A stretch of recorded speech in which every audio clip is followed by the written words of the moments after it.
प्रदेश के सपने साकार होते हुए देख लिए। हम सब पहाड़ चढ़ के आए आज। मेरे ख्याल से राजकुमार जी भी पहाड़ चढ़ के आए, समझ रहे, गाड़ी पे आए नहीं है। आनंदपुरी गाड़ी छोड़ के आए,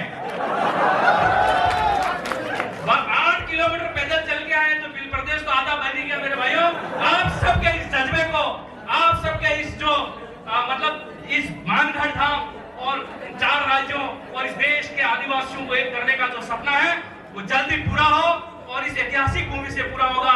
मैं एक बार पुनः आप सबको बहुत बहुत धन्यवाद अर्पित करता हूं। ट्राइबल एम्प्लॉइज फेडरेशन जो प्रांतीय कर्मचारियों का संगठन है, उसका मुझे जिम्मेदारी सौंपा है प्रदेश अध्यक्ष के तौर पे। उसको पूरे राजस्थान में इसकी कार्यकारिणी गठित हो रही है। जैसे राजस्थान की पूरी हो जाएगी, मध्य प्रदेश, गुजरात, महाराष्ट्र और पूरे राष्ट्र, पूरे देश के अंदर चूंकि इसका रजिस्ट्रेशन पूरे नेशनल लेवल का कर दिया गया है और इस संगठन को जो कर्मचारियों का है, कर्मचारियों के हितों के लिए हम हमेशा लड़ते रहेंगे। क्योंकि आज बहुत सारे भाई कर्मचारी भाई पधारे हैं, इसलिए ये उनको संबोधित है। एक बार पुनः आप सबका बहुत बहुत धन्यवाद, आभार, आप सबकी जय, जोहार। हाँ, अब आप सबके सामने हमारे भील प्रदेश के राजकुमार 84 विधायक राजकुमार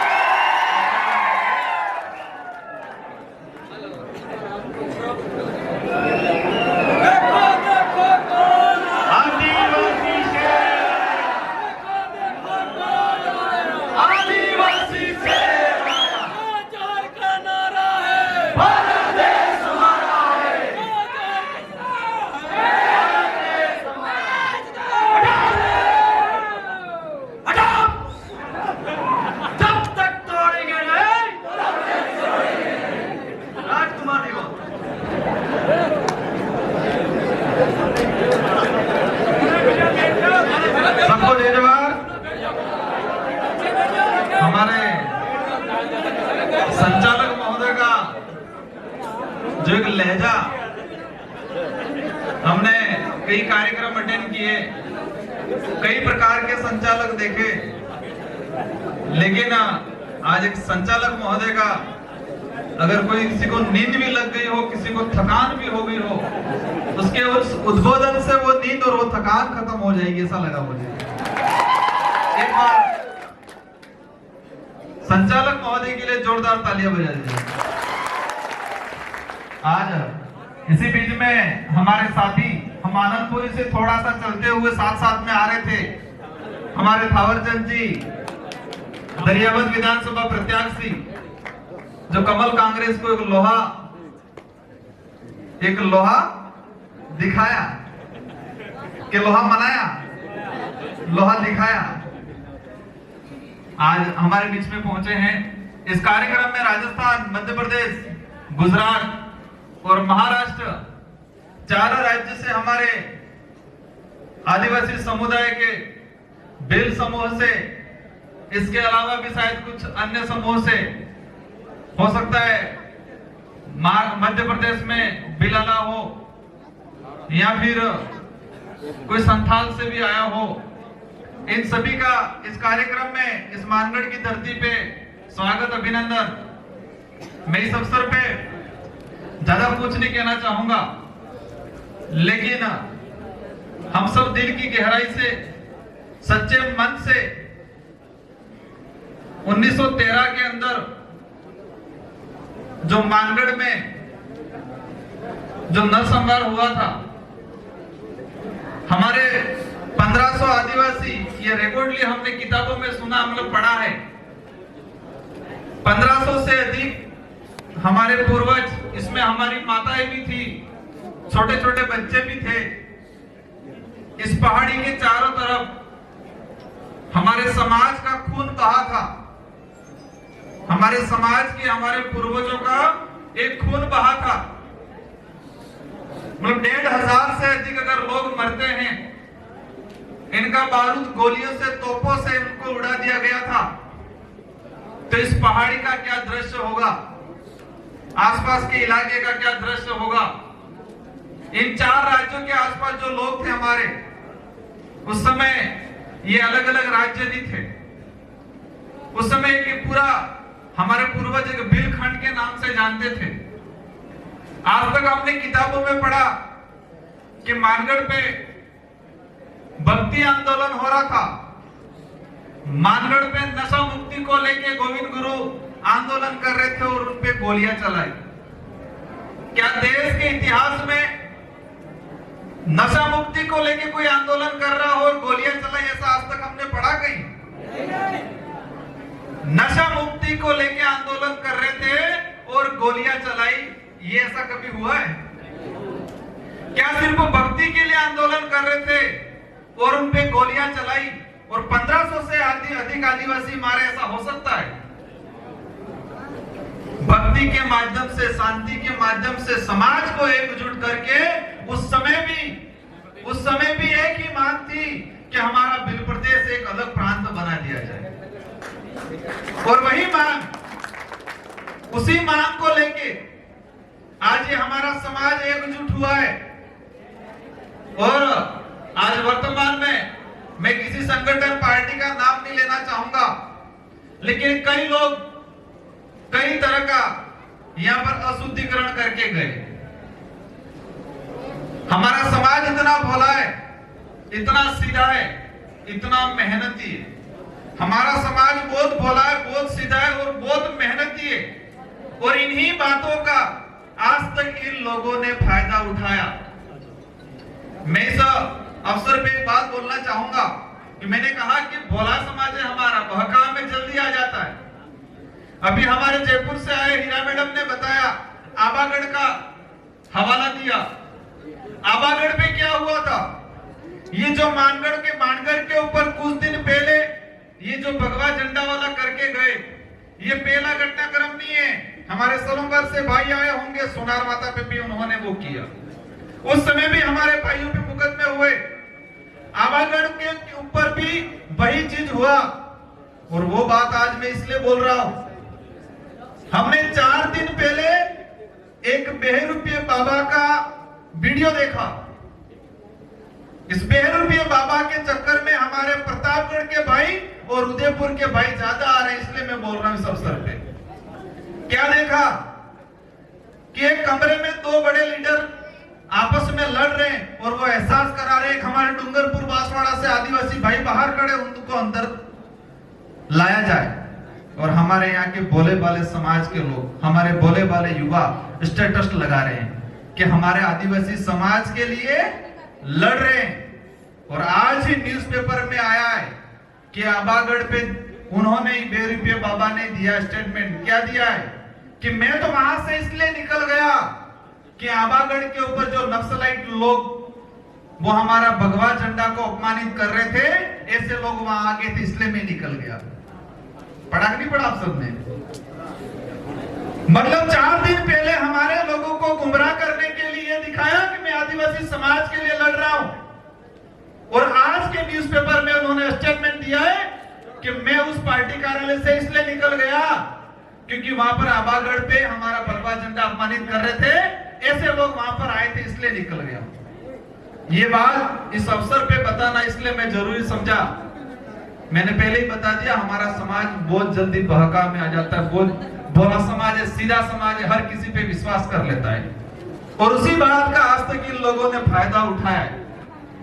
आज हमारा जिस उद्देश्य से यहाँ पर आए, हम यहाँ पर आए कई गतिविधियां कर रहे हैं। कोई फोटो खींच रहा है, कोई अंदर जो लगे हुए हैं म्यूजियम टाइप वो देख रहा है, कोई इस पहाड़ी को देख रहा है, कोई सब मिलजुल रहे हैं। लेकिन हमारा उद्देश्य क्या है यहाँ पर आने का? पूरे देश में एक मैसेज पहुंचाना है कि बिल प्रदेश की मांग पुरखों से चली आ रही है, गोविंद गुरु के समय से चली आ रही है। उस बिल प्रदेश को सार्थक किया जाए, इस उद्देश्य से हम लोग यहाँ पर आए। हमारा उद्देश्य क्या है ये जानना पड़ेगा। यहाँ पर आए हम लोग, हमारे पूर्व वक्ताओं ने बात की, मैं बोल रहा हूं, आने वाले वक्ता भी बोलेंगे, लेकिन सबको अपने मन में ठान के जाना है कि हम जिस उद्देश्य से के लिए यहाँ पर इकट्ठे हुए हैं, और ये उद्देश्य और ये काम 1-2 बार में पूरा नहीं होने वाला है। इसके लिए हमें चारों राज्यों के अंदर भिल समूह है, उन सभी में घर घर पे एक ज्वाला उत्पन्न करनी पड़ेगी, सभी के मन में एक ललक जगानी पड़ेगी कि हमें हमारा राज्य चाहिए। आजादी से पहले, आजादी के बाद और भी गुलामी जैसा महसूस हुआ हमारे बिलों को 4 भागों में डिवाइड कर दिया। अगर आज हम देखते हैं राजस्थान से लगभग शायद कोई बिल राज्यसभा में प्रतिनिधित्व करने नहीं भेजा, और अगर हमारा बिल प्रदेश होता तो कितने आदिवासी हमारे राज्यसभा में प्रतिनिधित्व करने भेज जाते। आज हम लोग यहां इकट्ठा हो रहे हैं, हम समाज की बात कर रहे हैं, लेकिन जो संगठन समाज को खत्म कर रहा है, जो संगठन हमारे आने वाली पीढ़ी का अस्तित्व खत्म कर रहा है, हम चुनाव में उन्हीं का झंडा पकड़ के जाके खड़ा रह रहे हैं। मतलब कैसे काम कर रहे हैं हम लोग। कभी कभी दुख होता है कि जो भाई रात दिन गुजरात में 10-10 मंजिला लटक के प्लास्टर करता है और बच्चों को पढ़ाता है, बच्चों को डिग्री कराने के लिए जमीन गिरवी रखते हैं, वो मां होती है उसके जेवरात गिरवी रखती है बच्चों को डिग्री कराने। लेकिन जो संगठन, जो पार्टी हमारा आरक्षण खत्म कर रही है, जो पार्टी हमारे उस बच्चे का गला घोट रही है, ऐसी पार्टी को हमारे गुजरात से भाई वापस आके झंडा पकड़ता है। ये सामाजिक कार्यक्रम है, ये राजनीतिक कार्यक्रम नहीं है। लेकिन फिर भी मैं कहना चाहता हूं कि हमारे समाज की बात को आगे पहुंचाना है।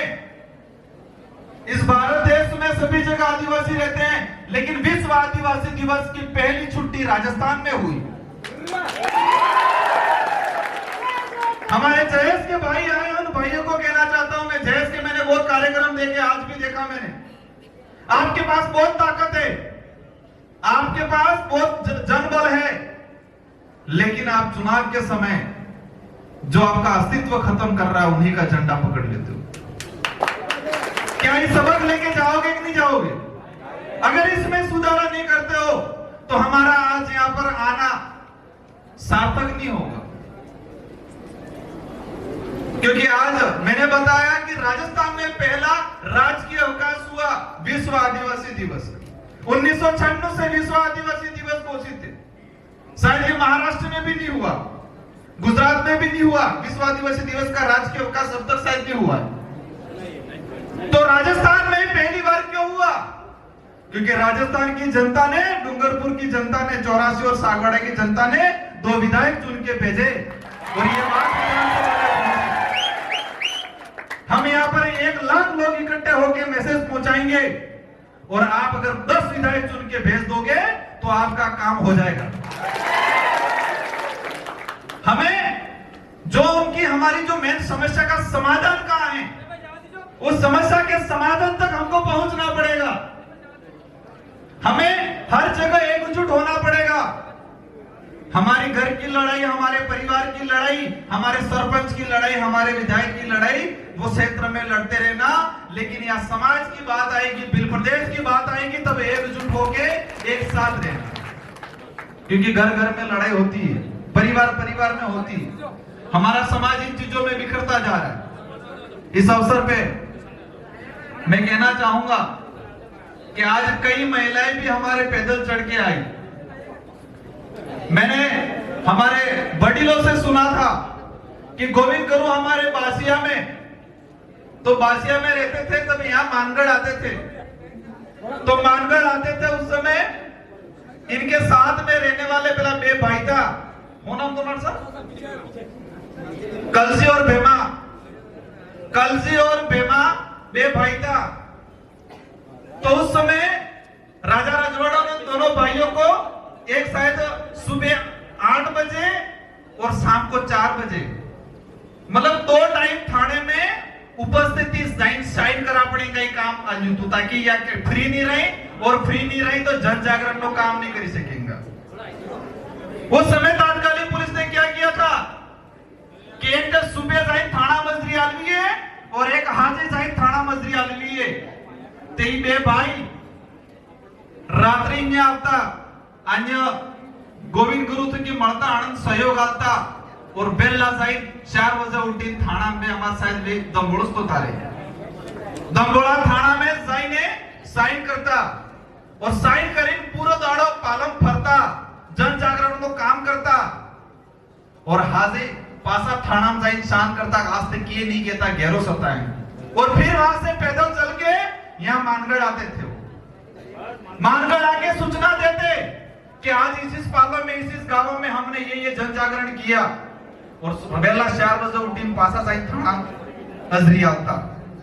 इस तरह से परेशानियां झेलनी पड़ी। तो आज मुझे भी वहां से पैदल चल के आए तो उनकी याद आई और लगा कि भले पैदल चल के आए लेकिन उनके संघर्ष के इतिहास को कई छोटा सा अंश हम भी दोहरा रहे हैं। और ये नहीं दोहराएंगे, पसीना नहीं बहाएंगे तो ऐसे ही बिल प्रदेश नहीं बनेगा। लेकिन दुख ये हुआ कि थोड़े हमारे बुजुर्ग के साथ में तो बेचारे वो गाड़ी में ही रह गए, उस बात का थोड़ा दुख। इस अवसर पे सभी को मैं अंत में एक ही चीज कहना चाहूंगा कि हम जिस उद्देश्य से यहाँ पर आए हैं, यहाँ पर जितने वक्ता जो बात बोल रहे हैं इन बातों को अमल में लाना है, सुनना है, सुनने के बाद समझना है, समझने के बाद अपने गांवों में, अपने फलों में, अपने परिवार में इन बातों को पहुंचाना है। तो ही हमारा ये समाज एकजुट होगा और देश के अंदर अभी वर्तमान में जो स्थिति बनी हुई है, अगर आज हम नहीं जगे तो आने वाले समय में हमारे समाज अपनी तो जिंदगी निकल जाएगी लेकिन आने वाली पीढ़ियों का भविष्य खत्म हो जाएगा। इन संगठनों को, इन पार्टियों के झंडे झंडे छोड़ने पड़ेंगे, हमें समाज को एकजुट करना पड़ेगा। आज कई ग्रुपों में चल रहा था, कुछ संगठन बीटीपी के झंडे लेके आ रहे हैं। मैं इस वक्त पे बता दूंगा, हाँ शायद हमारे पूर्व वक्ताओं ने कहा होगा कि हमारा समाज सर्वोपरि है, पार्टी सर्वोपरि नहीं है। और इस इलाके में आदिवासी परिवार ने काम किया, बिल प्रदेश विद्यार्थी मोर्चा ने काम किया, बिल प्रदेश मुक्ति मोर्चा ने काम किया है। बीटीपी को लाए थे हम, चुनाव जरूर लड़े लेकिन शर्तों पे लाए थे और वो भी कांग्रेस बीजेपी की तरह करने लग गई। आज चोर इसके अंदर घुस जाएंगे तो हम झंडा पकड़ के थोड़ी घूमेंगे। उनको भी एहसास कराना है कि आदिवासी समाज समझ चुका है, आदिवासी समाज के लिए पार्टी और टिकट महत्वपूर्ण नहीं है। हमें एक ही मैसेज पहुंचाना है सभी जगह कि पार्टी और टिकट महत्वपूर्ण नहीं है, समाज महत्वपूर्ण है, संविधान महत्वपूर्ण है और हमारा मत महत्वपूर्ण है। ये मैसेज पहुंचाना है, इन चीजों को निकालना है क्योंकि हमें हमारे उद्देश्य तक जाना है। हमारा जो मकसद है हमारे समाज का भला करना है तो हमें सामाजिक रूप से एकजुट होना पड़ेगा। संगठन और पार्टियों में बढ़ जाएंगे तो हमारे कई भाई अनजाने में आ गए होंगे और कई भाई खुरापती करके आगे होंगे झंडा लगा के। उनसे निवेदन है कि ऐसी हरकतें हमें नहीं करें। अंत में सभी भाइयों को बहुत बहुत जोहार, बहुत बहुत धन्यवाद। आप सबको जय जोहार, जय आदिवासी, जय बिल प्रदेश।